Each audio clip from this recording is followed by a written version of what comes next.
इन दोस्तों, एक बार फिर से आप सबका आज की करंट अफेयर में स्वागत है। आज हम बात करेंगे 8 फरवरी 2023 के करंट अफेयर के बारे में। ये एग्ज़ाम है कि हर एग्ज़ाम के पॉइंट ऑफ व्यू से बहुत इम्पॉर्टेंट टॉपिक्स हैं जो कि करंट अफेयर में पूछे गए हैं। ये NDA, MP, UPSC, SSC, SSC GD और एसएससी सीएस जैसे अन्य सभी एग्जामों के लिए बहुत ही महत्वपूर्ण रहने वाला है। तो सबसे पहले हम बात करेंगे टॉपिक्स। तो दो टॉपिक्स सबसे मेन रहने वाले हैं, जो कि है हेल्थ और दूसरा है G20 मीटिंग।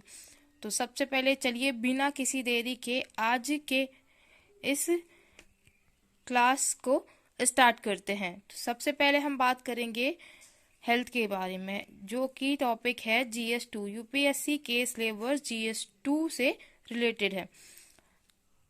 ये टॉपिक है हेल्थ से रिलेटेड।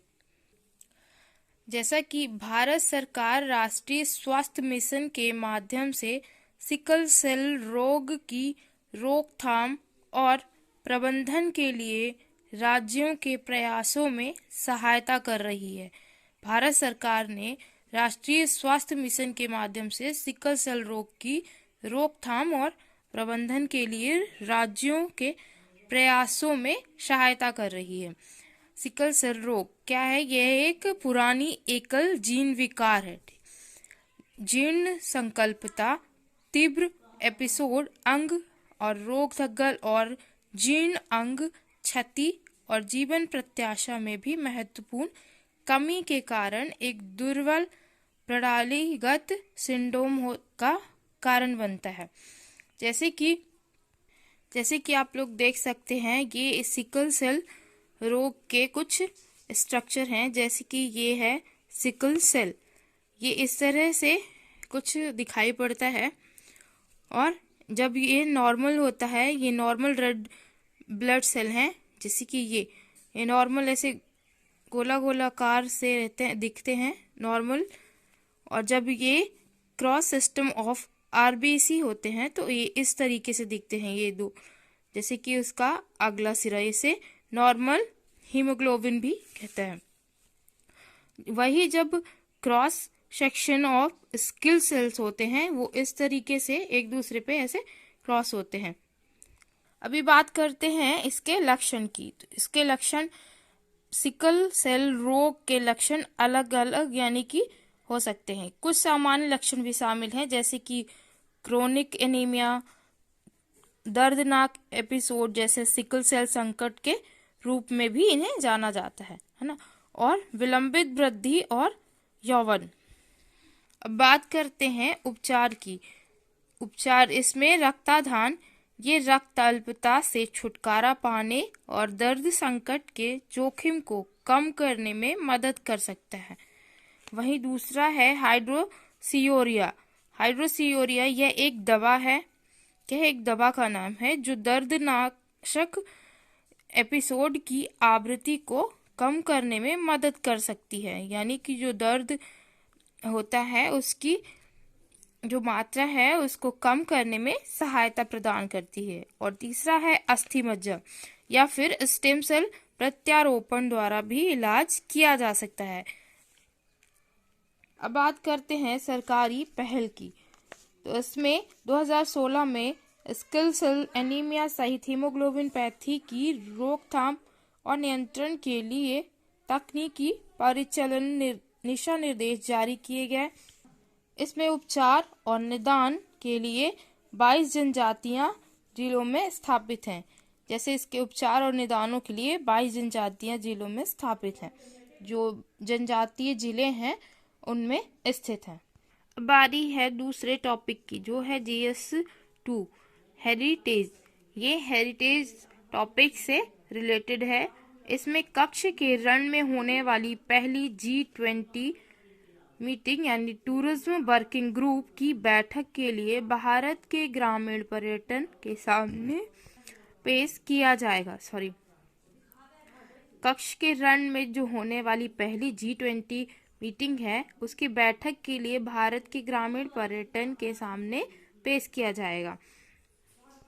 ये मीटिंग कहाँ होने वाली है? गुजरात, यानी कि गुजरात, एक बार मैप में देखते हैं। ये है गुजरात का हिस्सा।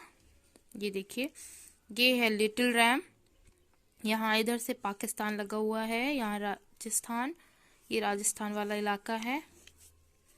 आप लोग देख सकते हैं, ये है ग्रेट रैम, ये है कच्छ, भुज, और ये है मांडवी। यहाँ पे है अहमदाबाद, और ये है राजकोट, ये जामनगर, और यहाँ गुजरात। और गुजरात के जस्ट नीचे क्या है? अरेबियन सी। जैसा कि भारत के G20 प्रेसिडेंसी में पर्यटन के लिए 5 परस्पर संबंधित प्राथमिकता वाले क्षेत्र हैं, तदनुसार इन 5 प्राथमिकता वाले क्षेत्रों पर बल दिया जाएगा। जैसे पर्यटन क्षेत्र की हरियाली पहली, और दूसरा है डिजिटलीकरण की शक्ति का उपयोग करना, और तीसरा है कौशल के साथ युवाओं के सशक्त करना, चौथा है पर्यटन MSME यानी कि MSME स्टार्टअप को बढ़ावा देना, और पांचवा है गंतव्यों के रणनीति प्रबंधन पर पुनर्विचार करना। ये सबसे इम्पोर्टेंट 5 क्षेत्र हैं। अब बात करते हैं टिकाऊ पर्यटन पर। जोर होगा जो न कि केवल पर्यावरण के लिए महत्वपूर्ण है, बल्कि स्थानीय उद्यम के लिए अवसर पैदा करने के लिए भी महत्वपूर्ण है। जैसे कि ये ऐसा स्टार्टअप माना जाएगा जो टिकाऊ पर्यटन के लिए ही नहीं, बल्कि स्टार्टअप को बढ़ाने के लिए और उद्यम को बढ़ावा देने के लिए बहुत ज़्यादा उपयोगी साबित होगा।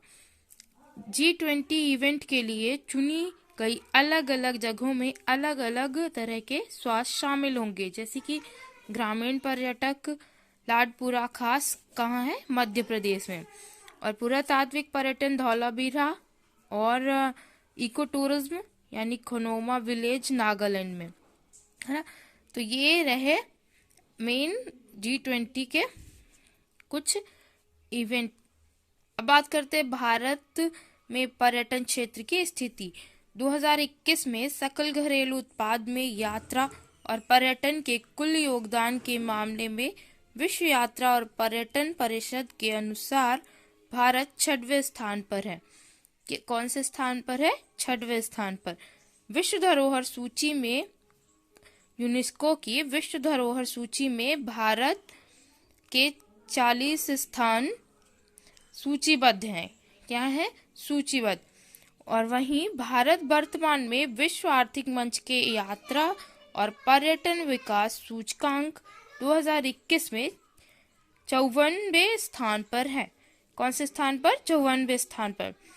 EY20 में पर्यटन क्षेत्र में 39 मिलियन नौकरियां सृजित की गई हैं, जो कि देश के 80%, जी हाँ 80% रोजगार का प्रतिनिधित्व करती है।